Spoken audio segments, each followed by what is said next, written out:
Coucou, c'est Pat, je vous retrouve avec plaisir pour un tirage qui m'a été inspiré. J'avais envie de vous transmettre des messages que je reçois aujourd'hui. Alors, c'est parti avec l'oracle Les portes magiques de l'univers pour commencer ce tirage. Alors, on a la juste place. Prenez votre juste place et tout vous réussit comme par enchantement. Donc là, ce qu'on nous dit, c'est d'oser prendre sa place, d'oser regarder ce qui vraiment nous correspond, ce qui nous fait vibrer, ce qui nous met en énergie, ce qui nous donne de la motivation. Bref, vous avez compris. Dans le sens où si on ose aller sur ces chemins-là, si on ose se positionner par rapport à tout ça, alors tout s'éclaire, tout se passe de manière fluide. Donc, c'est dans ce sens-là où on dit tout vous réussit comme par enchantement. Donc, essayez de voir ça. Comment ça vous parle? Alors, on va aller voir dans mon oracle. J'ai commencé quelques illustrations.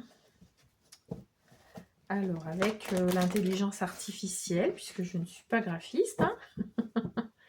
Mais du coup, on peut donner ses impressions, ses intentions. Et ça permet de pouvoir illustrer les cartes avec ma sensibilité, avec ce que j'ai envie de transmettre. Donc c'est intéressant. Alors je vais y arriver. Alors les plaisirs et les passions, cheminement et étapes et la voie du milieu. Bon. Alors, on parlait de juste place et on parlait de ce qui nous fait vibrer, ce qui nous met en joie, ce qui nous donne de l'énergie. Bon, et là, on nous dit de voir au niveau plaisir et passion. C'est quoi qui vous fait plaisir? C'est quoi vraiment qui vous apaise, qui vous donne de l'énergie? Et puis vos passions. En fait, là, c'est faire un point sur ce qui vous fait plaisir et ce qui vous passionne. On parle de vraiment reconnecter avec ça, puisque là, on parle de cheminement et d'étapes. Alors, ça ne veut pas dire qu'on va arriver à tout mettre en œuvre, à être bien avec tout ça, à être paisible quand on se prend du temps pour soi, pour se faire plaisir, etc. Ça demande un cheminement et des étapes, mais déjà d'identifier ce qui nous fait plaisir et ce qui nous passionne, ça demande du temps parfois, hein, puisque c'est de l'observation, c'est des ressentis, c'est des émotions en fonction de ce que vous faites. Et puis, les passions, bon ben, c'est pareil. Et vous voyez, ça peut être, vous faites quelque chose, vous voyez pas le temps passer et vous avez jamais identifié ça comme une passion. Vous voyez, c'est un exemple. Donc essayez de voir. Et c'est pour ça qu'on parle de cheminement et d'étapes aussi. C'est dans le sens où l'identification, vraiment de voir ce qui est OK pour nous, ce qui nous fait du bien. Et puis, les étapes dans le sens où ces observations, elles s'étalent dans le temps. Hein. C'est pas de l'instantané, c'est OK, on prend le temps et puis petit à petit, on va identifier des choses, on va mesurer des choses et on va ressentir des choses au fond de nous. Et ça, c'est intéressant. Ça demande des étapes pour pouvoir avancer là-dessus. Et on parle de voie du milieu dans le sens où on n'est pas dans les injonctions, où on doit savoir ce qui nous fait plaisir, où on sait ce qui nous passionne, où du coup on planifie, on organise, on machin, on est dans quelque chose de super carré, fermé, etc. Là, on est plus dans, on s'ouvre à d'autres choses, on s'ouvre à la découverte, on s'ouvre au fait que ça prenne du temps. Et puis, ça veut dire que oui, on peut avoir identifié des choses aujourd'hui, mais le fait d'oser ouvrir le champ des possibles, oser découvrir des choses, oser essayer des choses, ça va permettre aussi de, se, de se découvrir d'autres choses, et c'est dans ce sens-là aussi ce cheminement. Et cette voie du milieu, dans le sens où on y va doucement mais sûrement, avec patience, avec compassion, et on ose aller explorer sans se mettre d'injonction de trouver absolument ce qui nous fait plaisir, et d'être dans un schéma un petit peu de contrainte. Vous voyez? C'est dans ce sens-là que je le ressens, cette voie du milieu. Bon, vous verrez comment ça vous parle. Alors, on a les drivers. Ouais. Bon, donc là, si on a un soi parfaite comme driver, alors les drivers, pour rappel, c'est donc des croyances limitantes, il y en a 5, c'est les plus communes chez tout le monde, qui se forgent quand on est enfant, hein. Et par exemple, si vous avez le soi parfaite et que là, on vous dit, faut être dans le plaisir, la passion, il faut être, ça y est, on est dans l'injonction. Et tout de suite, le soi parfaite, il va se dire, ah oui, oui, alors il faut que je fasse comme ça, et puis il faut que je détermine ça, et puis il faut que je fasse une liste, et puis. Vous voyez le truc? Donc là, l'idée, c'est vraiment de prendre conscience. Peut-être que là aussi, ça, c'est intéressant. C'est le fait d'explorer ça, ça va vous permettre peut-être d'identifier vos drivers qui sont les plus forts. Ça peut être un fait plaisir, ça peut être un soi forte, etc. Donc, voyez un peu comment vous ressentez tout ça, parce que là, l'idée, en explorant ça, ça va faire ressortir les drivers les plus prégnants, en fait. Le pouvoir sur sa vie et nos valeurs. Bon, ben voilà. Donc, on reprend le pouvoir sur sa vie dans le sens où, plutôt que d'être dans ces drivers de subir et que ça soit inconscient, hein, c'est petit à petit de s'ouvrir à explorer les choses pour les détecter, pour pouvoir reprendre le pouvoir dans le sens où on va déterminer à quel niveau on met le curseur. D'accord? Et puis, on parle de nos valeurs puisque un soi parfait, par exemple, si vous avez un soi parfait en driver, il n'y a pas que des côtés négatifs. Un soi parfaite, ça veut dire que c'est quelqu'un qui est impliqué, qui veut faire les choses bien, qui est attentive, etc. Donc, l'idée aussi là, c'est de voir avec cette voie du milieu que oui, les drivers, ça peut nous pousser à avoir des comportements extrêmes qui sont pas en accord avec nous et où du coup on n'est pas à notre juste place parce qu'en fait on veut faire plaisir, on veut être dans la perfection ou voilà, en fonction des drivers que vous avez, les plus forts. Mais l'idée là, c'est de revenir à quelque chose de plus équilibré, de plus correct pour vous et en accord avec vos valeurs. Quand on parle de juste place, c'est aussi ça, on est en accord avec ses valeurs profondes. Si on n'est pas en accord avec nos valeurs profondes et nos besoins, eh bien ça marche pas en fait. On n'est pas bien, on se sent jamais à notre place, on est fatigué, on est... Enfin vous voyez, ça entraîne plein de choses. Et c'est aussi par rapport à ça, la voie du milieu et le cheminement et les étapes, c'est que tout ça, ça demande du temps, c'est progressif, on observe, on ressent, on note et on avance. Vous voyez les choses comme ça. C'est vraiment, on y va tranquillement, quoi. Alors, on va aller voir un conseil dans le tarot des anges. Alors, on a le page d'air. Donc, ça, c'est le valet d'épée, pour ceux qui connaissent les cartes du tarot. Et puis, on a l'as d'eau. Bon, on a des belles choses. Que le page d'air, donc le valet d'épée, c'est quelqu'un qui est dans l'apprentissage, qui essaye, qui réfléchit à ce qu'il pourrait apprendre, à ce qu'il aurait besoin de connaître. Ça peut être aussi... voilà, on est un peu déstabilisé, on est un peu entre deux. On ne sait pas trop comment penser, comment réfléchir. On a besoin de temps et on a besoin d'apprendre à intégrer des nouvelles informations. Donc c'est exactement ce qui se passe, hein, d'accord? Donc c'est là où on vous dit le cheminement et les étapes et la voie du milieu, c'est OK, on est en train de mettre en place des choses, de comprendre des choses, de mesurer des choses, de ressentir des choses. Est-ce qu'on se donne du temps pour ça? Est-ce qu'on est OK d'être dans l'apprentissage plutôt que dans les injonctions où on doit savoir, où on doit connaître et où quelque part on laisse pas d'une part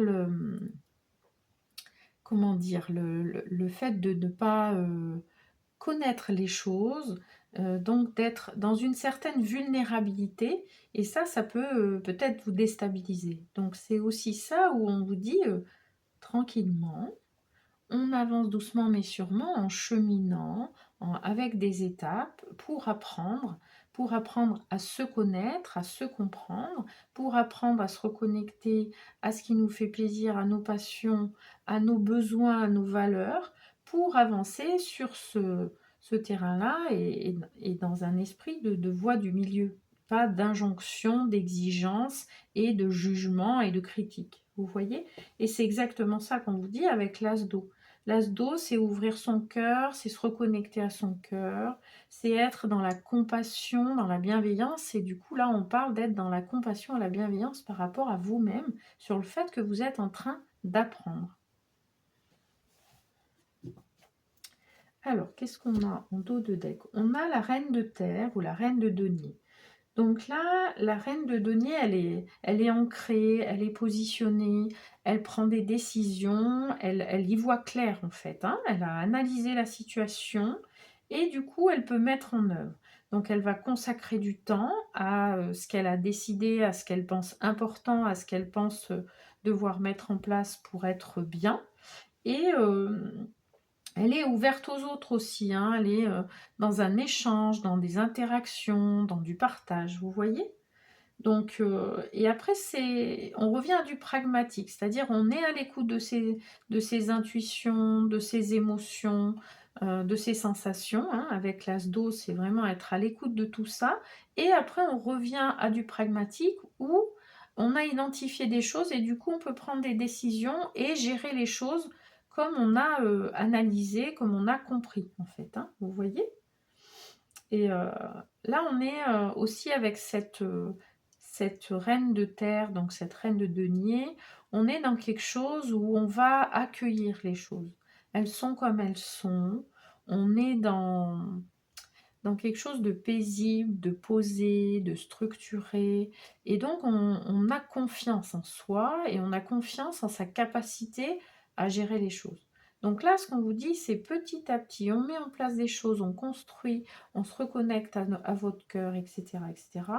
Pour ensuite, petit à petit, on reprend sa place de reine dans la matière, ancrée, structurée, et où on va arriver à gérer les choses en fait. On a le page d'eau, donc le valet de coupe, hein. Donc encore une fois, on nous renvoie à écouter notre cœur, à ouvrir son cœur et à être à l'écoute de ses intuitions, hein. On peut avoir quelqu'un qui arrive dans notre vie et qui nous aide aussi à faire ça, qui nous aide à nous reconnecter à ce cœur, à ouvrir son cœur. On peut être aussi vraiment dans des ressentis. Et au niveau intuition, il y a vraiment des choses qui se passent. On est plus à l'écoute, on est plus connecté à tout ça. Vous voyez? Donc le 8 de feu, c'est le 8 de bâton. Donc là, on nous invite à communiquer, à, à défendre ce en quoi on croit, mais de manière, j'allais dire, constructive, passionnée. On est dans vouloir transmettre en fait cette passion, vous voyez? Et puis là, on parlait de se reconnecter à nos passions, donc c'est vraiment ça, hein, le 8 de feu, on y va, on est dans du dynamisme, dans de l'action, etc., hein. Voilà. Alors, je vais aller chercher une carte dans l'oracle de la féminité sacrée.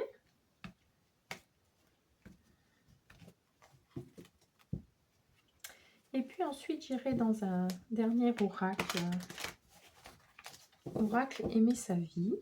Je ne sais pas si je l'ai déjà utilisé. Je ne me rappelle plus.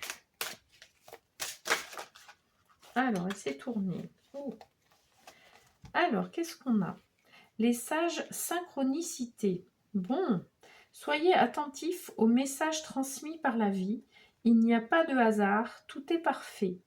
Alors, pour celles qui connaissent les synchronicités, vous allez avoir quand vous croisez un animal que vous ne croisez pas tous les jours, quand vous avez les heures miroirs, quand vous avez une plume qui est...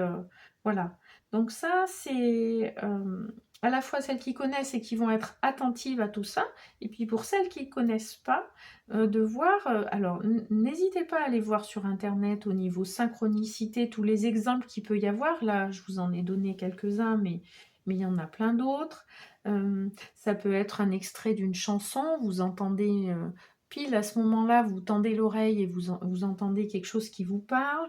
Ça peut être, un message à la télé, ça peut enfin bref, il peut y avoir plein de choses, donc n'hésitez pas à aller voir et vous allez voir que en étant attentive, vous allez avoir plein de petits messages comme ça, pour vous aider à cheminer, qui vont vous aider à répondre à la question que vous avez en ce moment ou des choses comme ça. C'est vraiment, très chouette en fait d'être attentive aux synchronicités, ça remplit de joie, d'amour, ça met vraiment du baume au cœur. Alors, pour terminer, je vais donc aller dans l'oracle Aimer sa vie.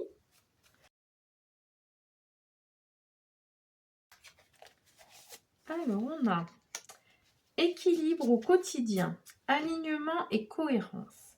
Prenez un instant pour évaluer votre état d'alignement et de cohérence avec votre essence, afin de bien vous ancrer dans votre grandeur. Bon, là, on parlait de juste place, on parlait d'être connecté à ses intuitions, d'être à l'écoute de son cœur. Donc, c'est exactement ça. On prend un instant, on se pose, on respire en fermant les yeux, quelques minutes. Ça prend pas longtemps et ça fait tellement du bien de voir où on en est, de qu'est-ce qui se passe au niveau de notre corps, au niveau de nos émotions, au niveau de notre respiration et de voir comment on se sent là, ici et maintenant, si on est bien en alignement, en cohérence avec tout ce qui nous fait du bien, ce qui nous correspond. Et si ça n'est pas le cas, de l'identifier pour pouvoir mettre des choses en place différentes. Voilà, et bien écoutez, je vous souhaite une belle journée, je vous envoie plein de belles énergies et je vous retrouve très vite.